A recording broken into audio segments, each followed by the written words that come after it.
Hello people,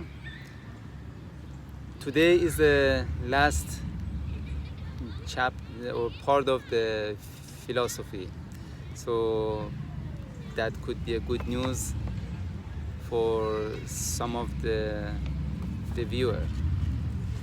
In this one I'm going to tell what results I personally got from Gandhi's lesson and his life. Before I give my opinion or how I wrapped it up, I'm going to tell what Gandhi officially announced to his people, which is published too. I do not forgive any bad acts under any religion's title. I don't make any law based on any religion. I don't invite anybody to any religion. I am also ready to deny all religions and gods if they can't convince me. And here is a question: how philosophy helped Gandhi to win the war against British slavery system back then? His point of view is, or his philosophy is, not harming animals or humans and environment. Therefore, warm war not only harms people on both sides but also harms animal and environment, which are as important as humans' lives in Aisma philosophy. Deep down, nowadays in philosophy, according to the population or overpopulating the world, the animals and environment are more important than humans, because those are not greedy, not selfish, not jealous, not stingy, and not overpopulating themselves in order to take over the whole world. Because of it, he, during his fight, not only didn't encourage to fight with British with cold or warm weapons, but also constantly invited them, the people, to fully peaceful protests without insulting the British. This was one of the reasons why India could set itself free from slavery with only 1,500 people killed, which is almost countless or nothing according to or based on India's population back then, which was 100 million people. How about if Gandhi was a religious leader instead of a philosopher? According to history, these frequent non-stop protests would turn into a bloody official war with millions of killed people if Gandhi was a religious leader. He studied the enemy and the reasons of their invading first. He collected and learned all the related knowledges to this matter and used them against the slavery system. How? He studied British law and American Constitution, because back then it was no UN or United Nation organization, then used it against the slavery system. He learned from history that he shouldn't use any religion for leading people in order to unify them and win the fight as peaceful as possible.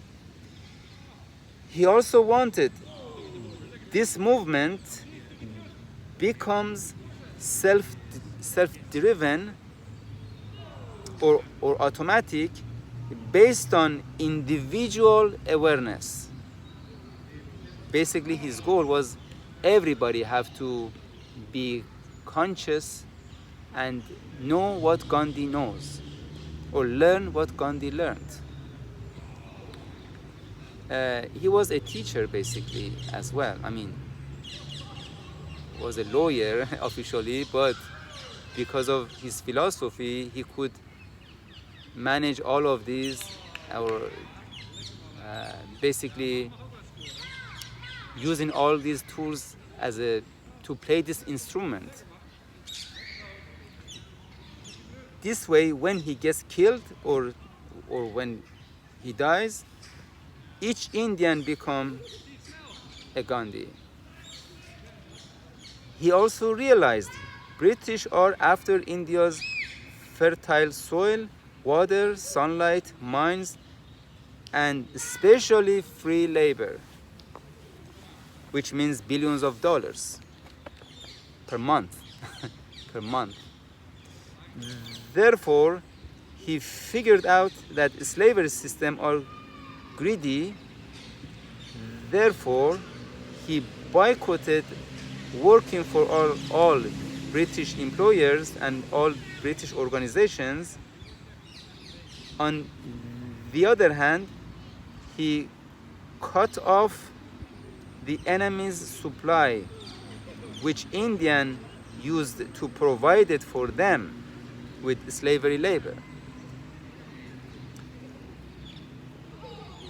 Buying English products and English services was also he boycotted seriously. He also boycotted all foreign products in general. So that was one of Gandhi's weapon basically, or important basically move. Because of this, British lost billions of dollars per month only. So imagine per year how much they lost. So Gandhi pushed their button basically, or their weak point. And in history, we saw that as soon as Gandhi made this move, he got a reaction immediately. So the British killed 600 people and thousands of injured and such. That means he found their weak point, because when they kill civilians without any weapon, that means they don't think, and that was their weak point. So he was became a good politician because his background was small philosophy, and his background was knowing the law. So yes, British lost billions of dollars per month because of boycotting their product and also maintaining their air force, their army, their navy, and all other basically factor they used in India. So basically Gandhi always lived in present, for the present and for the future, but he always lived in present, not planning for the future. So in his philosophy, present is the foundation of the future. If you don't build the present, the future doesn't have a foundation. Therefore, he was ready to die at any time because he planted the seed already in people's mind from the first move he made. So basically, that was it about the element he used. So now you may ask, okay, how these days we are going to use is useful or not? Gandhi's move is useful these days or not? Imagine that you live in Palestine or Israel. According to Gandhi, yes, you can use his technique and definitely it's going to work because it worked before. Number one, you need to put the religions aside. Do not practice religion, then your brain is going to work. That's what Gandhi did.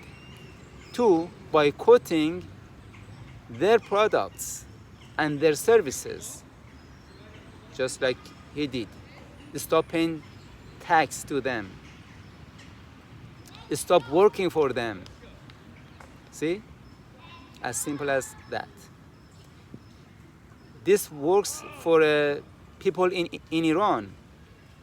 Number one, instead of doing anything, you need to boycott that Islamic regime product. Stop practicing Islam. Okay? And same formula. As simple as that. Then Iran gets free easily. If you don't know how to fight, what's going to happen? You lose. If you fight with anger, most likely you are going to lose.